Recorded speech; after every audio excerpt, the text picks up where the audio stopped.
Hi, all of you wonderful scuba divers out there. Welcome to the Scuba Diver Magazine podcast, where I break down the latest scuba diving news and things that have piqued my interest over the previous week. This week on the podcast, a liveaboard has sunk in the Red Sea after colliding with a reef. The Olympic flame has been handed over underwater, which is pretty cool. Paddy has launched a new internship program, as well as other underwater news. So the first news story is kind of breaking at time of recording. I don't have a lot of information, but I'll hand over what I do. A safari boat carrying 24 French tourists sank after striking coral reefs near Marche Alarm in the southern Red Sea. So early reports indicate that first responders successfully rescued all passengers without any injuries. So good news as far as that is concerned.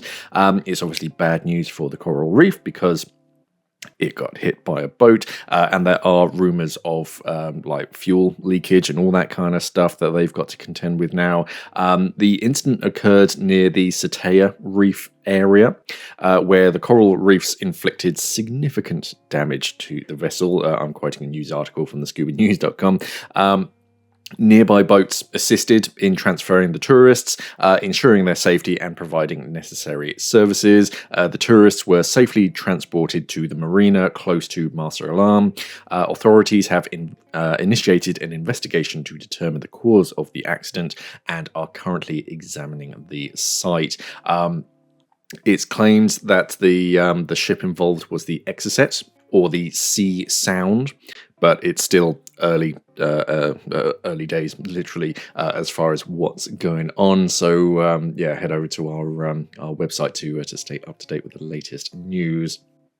In other news, a scuba diving rally in Ireland had to be cancelled following the fatality of a diver on the first day. A male diver who was later named as Patrick Doran, who's 49, got into difficulties during a weekend scuba diving in northwest Ireland. The incident occurred at around 12:30 in the afternoon on the 22nd of June. Once the alarm had been raised, the local Coast Guard coordinated a search operation, and the diver and another diver who was in his 60s, thought to be the dive buddy, was recovered from the water near where the rally was based, and the younger man was pronounced dead by paramedics at the scene, but the other was taken by rescue helicopter to a university hospital Galway for treatment.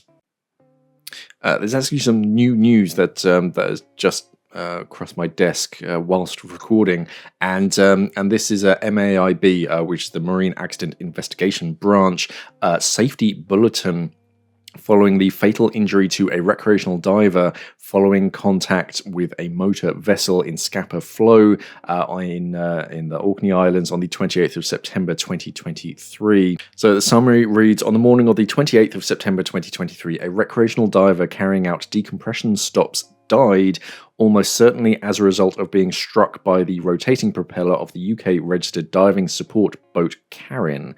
The diver had been diving from a second dive boat that was also supporting divers exploring the wreck of the German battleship SMS Markgraf, which was laying at a depth of 45 metres in Scapa Flow, Orkney Islands in Scotland. The key safety issues identified were the need to maintain an effective lookout at all times while a vessel is underway is vital when operating near people in the water, such as around dive boats. Posting a dedicated lookout in an appropriate location is essential to make sure the helm and the skipper receives timely warnings of surfacing divers and allow for effective avoiding action. The need for detailed and frequent communication between operators when multiple boats intend to operate in the same area. This coordination is crucial to ensure deconfliction and prevent accidents. Following good practice guidance for correct handling of a delayed surface marker buoy, or a DSMB, by divers is essential. As recommended by the British Subaqua Club, or BSAC, divers should hold the DSMB line in their hand rather than attaching it to their person. This practice ensures that if the DSMB is snagged by a passing craft, the diver can release the line to avoid entanglement and the risk of being pulled to the surface or into contact with the vessel.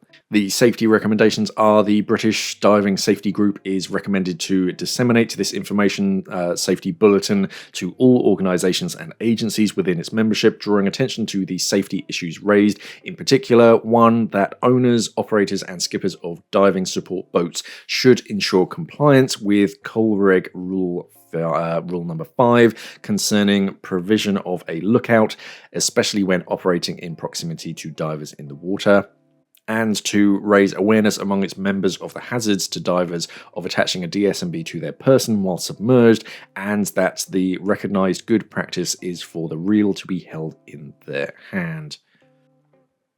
We actually reported on this story as it was unfolding, and from what I remember, and from what this kind of confirms, the diver's DSMB was caught up and then pulled him into the propeller. I could be wrong. I could be misremembering that, but this news bulletin or safety bulletin kind of suggests that, and they're going to like lengths of basically saying, yeah, if you're sending up a DSMB, don't attach it to yourself because something like this might happen.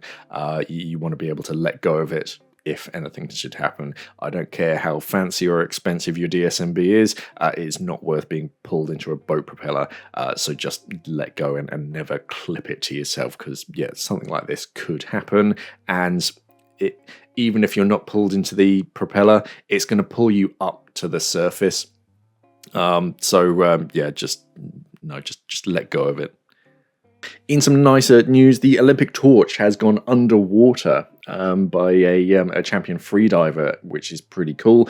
So 2024 is a Olympic year. They've got the Paris Olympics, and the International Olympic Committee has stated, yes, the Olympic flame can go underwater. So, as you know, before and leading up to the Olympics, the Olympic torch, the flame, goes on a bit of a relay around sort of certain parts of the world, and eventually ends up in Paris to ignite the games in the opening ceremony. And a pair of freedivers have been part of that relay. On the 9th of May, a French freediver and world champion Arnaud Gérald had set a precedent by carrying the torch through his hometown of Marseille during his relay journey to the capital. But now a different freediver, Alice Modolo, has gone one better by burying it underwater in Antibes in the Mediterranean, I believe. And freediving governing body AIDA International worked with staff and students at Nice University and the departments of Alpes Maritimes to bring the idea to life. They put in quotes, flame, was created by microcomputer-controlled orange-yellow LEDs, whilst air bubbles contained in a concealed aqualung mini bottle created the smoke. So actually, I don't think there was an actual flame. It's a waterproof light that looks like a torch. There's obviously been lots of scandals about the torch being extinguished over the years. People with fire extinguishers, like running up next to whoever's holding it and trying to put it out. But yeah, underwater, we do have technology to make fire underwater, but they obviously didn't want to chance it, so they're just like, yeah, we'll just make it look like it's lit. So yeah, the Olympic torch has reached the underwater world. Freediving still isn't an Olympic sport. And neither is scuba diving, because it's hard to compete in scuba diving. But yeah, it is pretty cool to see that kind of, I suppose, awareness, because some people outside of the freediving world are going to see this and go, huh, that's pretty cool. So yeah, maybe we'll get some freedivers out of it. Training agency Giant Paddy is inviting scuba divers to take part in the newly launched Paddy Dive Master internship program. They say with over 50 newly added internship opportunities for aspiring professional divers, a career of a lifetime can be launched in dream destinations spanning from Spain to Greece to the Maldives and Mauritius. Kristen Villette-Worth, the Chief Brand and Membership Officer for PADI Worldwide, says the PADI Dive Master internship is designed to offer a meaningful way to kickstart a purpose-driven career in scuba diving. These internships offer hands-on training and mentorship at world-class PADI dive centers and resorts, learning how to supervise and teach scuba divers whilst also learning about running a successful dive business. This initiative is part of PADI's ongoing commitments to fostering new talent and promoting growth within the diving industry. So the PADI Dive Master internship is going to provide participants with their PADI Dive Master cert.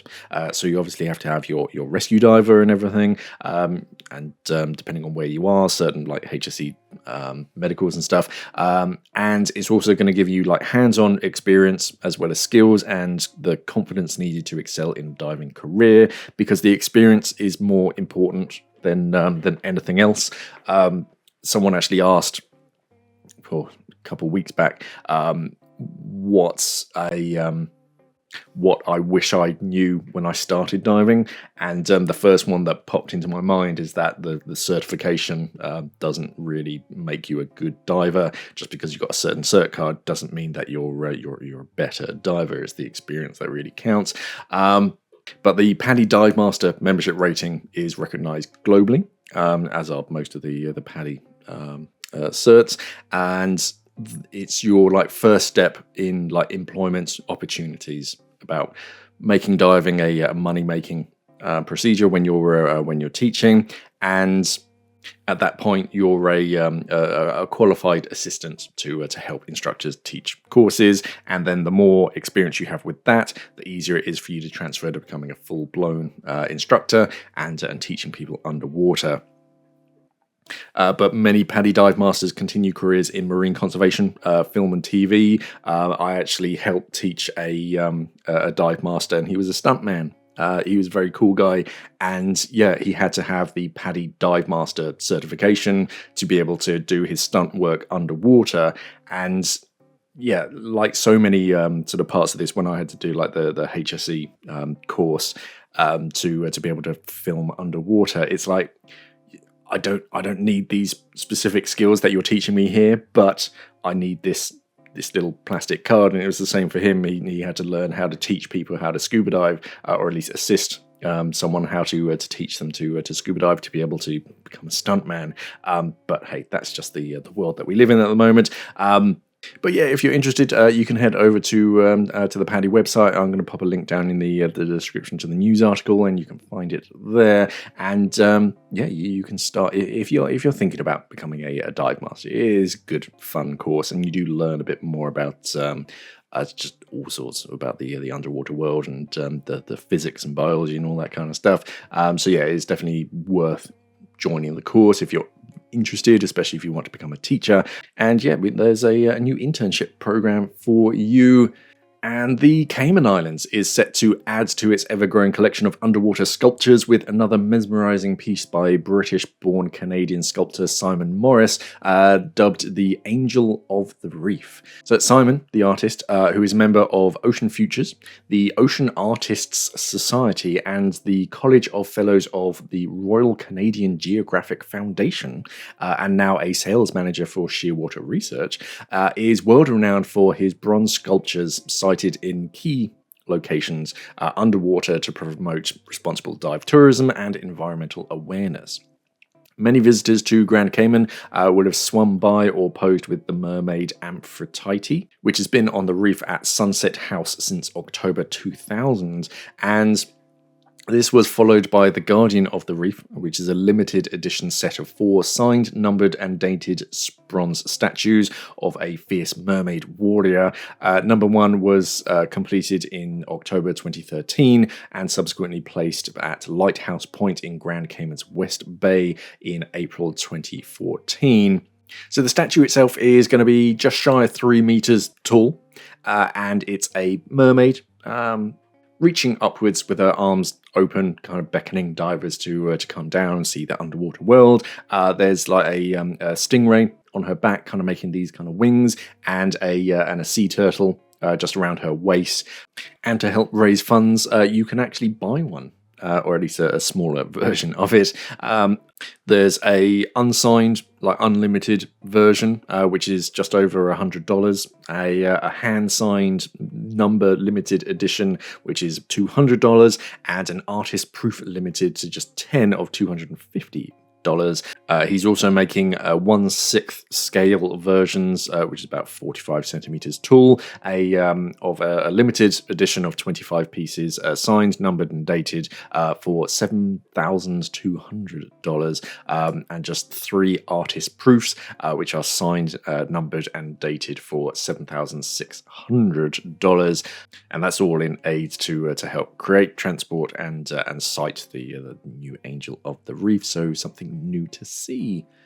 As far as new dive equipment goes, the Sunto Ocean kind of dominated last week. Their new watch-sized dive computer, and I released the unboxing review on Wednesday. Very smart little machine. Another thing that I did see is that the Quad CI from Mares dive computer, I think, had a kind of soft release. I heard rumors of this dive computer a while back that they had a new like upgraded version of the Quad dive computer, and then I just saw on my feed a YouTube video from the Mares channel of the Quad CI. I keep calling it the CI. I don't know whether it's the C. The Quad C is just literally the CI. I presume they're going for C, but I haven't physically, verbally spoken to Mares about it yet. So I just call it the CI.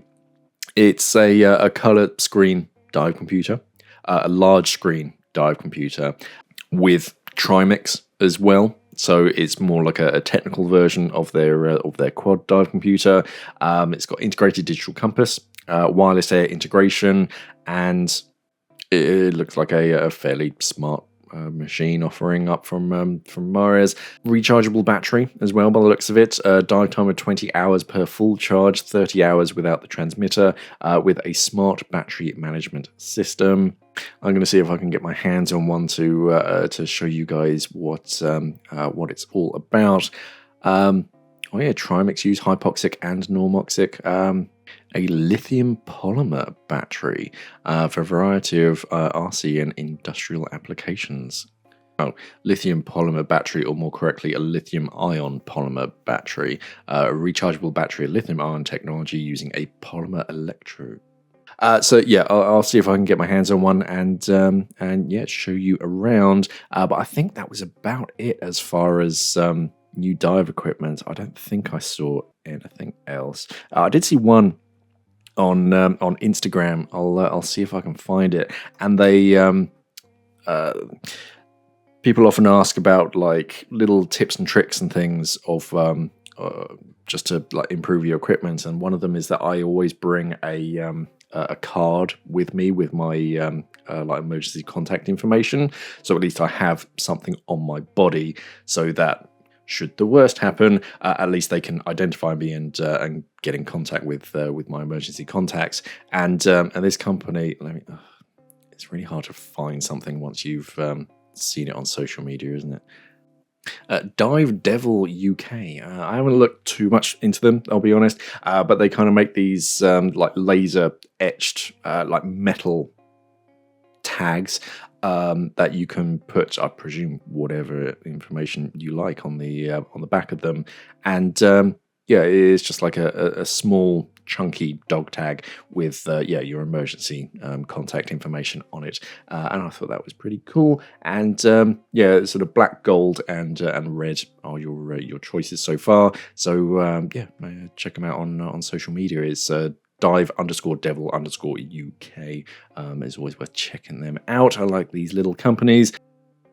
Otherwise, let's do some Ask Mark questions, because I didn't have time in last week. There was quite a few news stories because I've been away on holiday, so I missed one.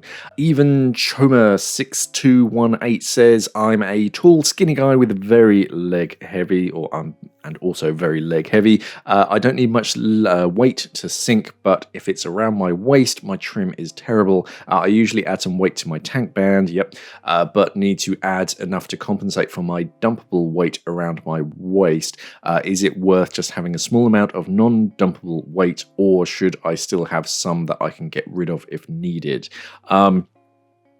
This question comes up quite frequently, and it's tricky when you don't have the exposure protection and you don't need a lot of lead to be able to sink. Where do you put it? Because ideally it's somewhere that you can ditch it so that you can attain positive buoyancy at any point during the dive by dropping it. But if it's around your waist and it gives you bad trim, then what do you do? The first thing that I'd say is, if you're leg heavy, there are a couple of things that you can do to help prevent that without moving or before moving your lead. The first one is to move your cylinder, because cylinders, depending on where they are or how high they are on your back, can shift your center of buoyancy. So it might be worth just shimming your cylinder up a bit. I know it's going to bring the valve close to the back of your head and you don't want to clonk it, but moving that valve higher up to your shoulders and where your neck is, that might help. Also, the way your legs are in the water can affect them, especially if you've got heavy fins. If you imagine a seesaw, basically, and you move the weight further out to the end, of course, it's going to have more of an effect. So if you have those heavy fins and heavy legs outstretched, it's going to drag them down. Whereas if you bend your knees and bring your feet up into more of a frog kick kind of position, as if you're helicopter turning, then that negative buoyancy is going to be closer in. It's going to have less of that tilting effect. So I tried that first, and then definitely put some lead up towards your shoulders, as high up towards the back of your shoulders as you can. But I still always like having some ditchable lead just in case. Because if all of your lead is behind you and strapped in, and something on your BCD fails, then what are you going to do? You always need to be able to attain positive buoyancy at some point. So I'd be thinking about stainless steel back plates, because then you're taking some of the negative buoyancy from the lead and putting that flat against your back in that stainless steel backplate, and it's kind of spread close and all over your back as well. But I'd still like some lead to be able to get rid of it just in case. Annie Rudes Pudar 4413 says, please share some tips for storage and maintenance of a transmitter. I just purchased the Perdix 2 and a Swift, and had a chance to break it in last month.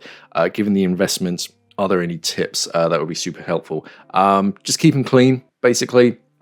Give it a wash with some fresh water with the rest of your regulators. Obviously, keep it on your regulators because you don't want water getting into to any of the sensors or anything. But yeah, just keep it clean. Make sure there's no salt buildup or anything.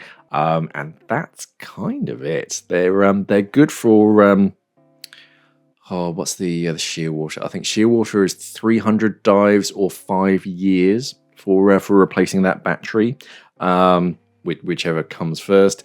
And otherwise just kind of keep it dry and clean between dives. Obviously don't leave it out in the sun. Just keep it in a cool, dark place, a bit like bread.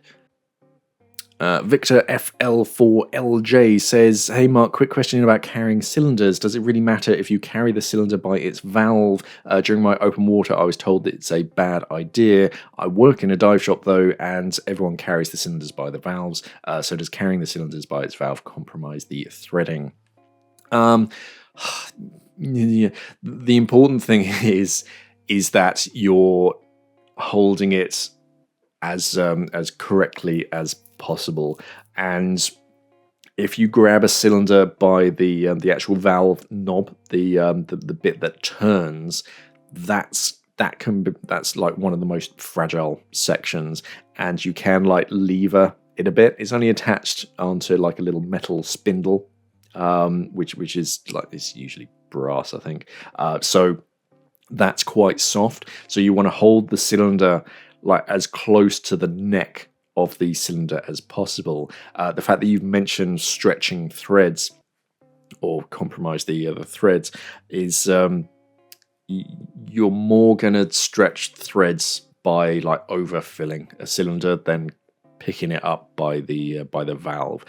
It's obviously not the best way to do it. The best way to pick up a cylinder would be to like proper double hand it, or fit a dedicated handle around the body of the cylinder, and then pick it up gently using your legs, not your back, and then transfer it to like a proper trolley. So you're like OSHA and HSE compliant. But yeah, we don't have time for that. So yeah, I think the current like recommendations are, if you're facing the cylinder and you can see the valve opening where you'd like screw a DIN first stage in, you would put the palm of your hand over the back of the cylinder, because you don't want that opening facing your palm, because if the valve opens, you're going to get high pressure air just blowing straight into your hand, and that can cause serious damage. So hand at the back of the valve, and I tend to put 2 fingers either side of the neck so that the weight is distributed evenly, and sort of pick it up like that. I think that's the kind of the best way to do it. And I'm going to call it a day at that.